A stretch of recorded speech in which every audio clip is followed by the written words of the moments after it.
الحمد لله رب العالمين والصلاة والسلام على سيد الأنبياء محمد وآله وأصحابه أجمعين. أما بعد فأعوذ بالله من الشيطان الرجيم. بسم الله الرحمن الرحيم.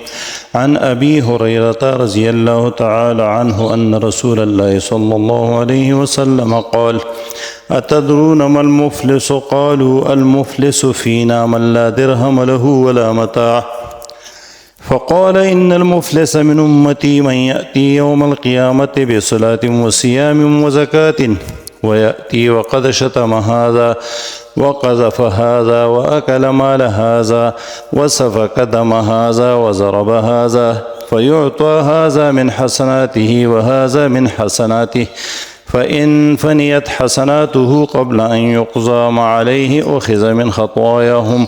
فطرحت عليه ثم طرح في النار، او کما قال علیہ الصلاۃ والسلام۔ اس حدیث کو مسلم شریف اور سنن ترمذی دونوں میں نقل کی گئی ہیں، اور اس میں نبی کریم صلی اللہ علیہ وسلم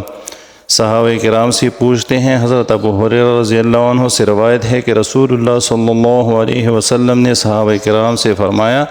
کیا تم جانتے ہو کہ مفلس کون ہے؟ بعض صحابہ رضوان اللہ عنہم نے جواب دیا کہ ہم میں مفلس وہ شخص ہیں جس کے پاس نہ تو درہم و دینار ہو اور نہ اسباب و سامان ہو۔ یعنی انہوں نے اپنے جواب میں مفلس اس شخص کو بتایا جو مال و زر اور روپیہ پیسہ سے تہی دست ہو، جیسا کہ عام طور پر دنیا والے سمجھتے ہیں۔ صحابہ رضوان اللہ عنہم اجمعین کا ذہن بھی اسی طرف اس طرف نہیں گیا کہ رسول اللہ صلی اللہ علیہ وسلم کا سوال کس سینس میں ہے، آپ صلی اللہ علیہ وسلم کس حوالے سے پوچھ رہے ہیں، بلکہ ان کے ذہن میں یہ بات آئی کہ شاید رسول اللہ صلی اللہ علیہ وسلم دنیا داری کے حساب سے پوچھ رہے ہیں کہ مفلس کون ہے۔ تو صحابہ نے جواب یہی دیا کہ جس کے پاس درہم و دینار نہ ہو، جس کے پاس اسباب و متاع نہ ہو، جو خالی دست ہو، وہ مفلس ہیں۔ تو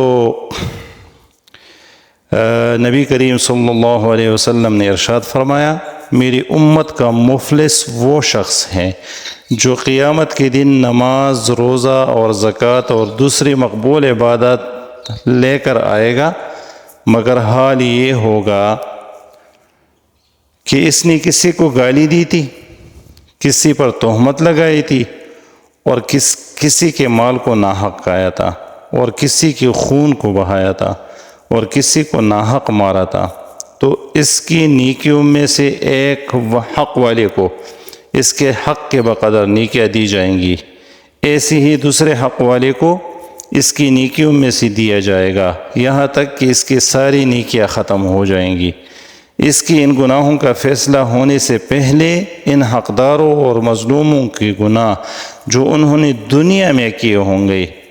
ان سے لے کر اس شخص پر ڈال دیے جائیں گے، اور پھر اس شخص کو دوزخ میں پھینک دیا جائے گا۔ دیکھیں، سب سے پہلے ان کے اس نے روزی بھی رکھے ہوں گے، زکوٰۃ بھی دی ہوگی، نمازی بھی پڑھی ہوں گی، اور یہ سارے عبادات یہ ساتھ لے کر آئے گا۔ لیکن ایک بندہ اٹھے گا کہ اس نے مجھے دنیا میں گالی دی تھی، دوسرا اٹھے گا کہ اس نے مجھ پہ تہمت لگائی تھی، تیسرا کہے گا اس نے میرا مال ناحق کھایا تھا، ایک اور آئے گا کہ اس نے میرا خون بہایا تھا، اور یوں اللہ اس کی نیکیوں کو ان چیزوں کے بدلے ان لوگوں کو دیں گے، اور آخر میں جب اس کے ساری نیکیاں ختم ہو جائیں گی تو الٹا ان کی وبال، ان کے گناہ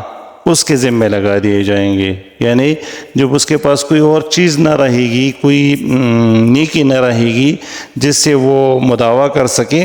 تو جو غلطیاں ان لوگوں کی ہے، شکایت کنندگان کی جو غلطیاں ہیں، جو گناہیں ہیں، وہ اس پر انبار کیے جائیں گے اور وہ اس کے نیچے دب جائے گا۔ تو اس حدیث پہ غور کرنے سے معلوم ہوتا ہے کہ دیکھیں، انسان کسی بھی حال میں انسان کو نہیں چاہیے کہ وہ حقوق اللہ اور حقوق العباد، خصوصاً حقوق العباد، حقوق اللہ کی طرف سے تو اتنا ہے کہ وہ توبے سے بخش دیے جائیں گے، لیکن جو حقوق العباد ہے وہ کسی طور پہ بخشش کے قابل نہیں جب تک کہ وہ بندہ خود اس کی بخشش نہ کرے۔ تو کوشش کرنی چاہیے کہ حقوق العباد میں بہت زیادہ احتیاط ہونی چاہیے، خصوصاً دنیاوی معاملات میں، اور اللہ تعالی ہمیں اس حدیث پر عمل کرنے کی توفیق عطا فرمائے اور ہمیں نیکی کے راہ پہ گامزن فرمائے اور برائیوں سے دور کر دے۔ وما علینا الا البلاغ۔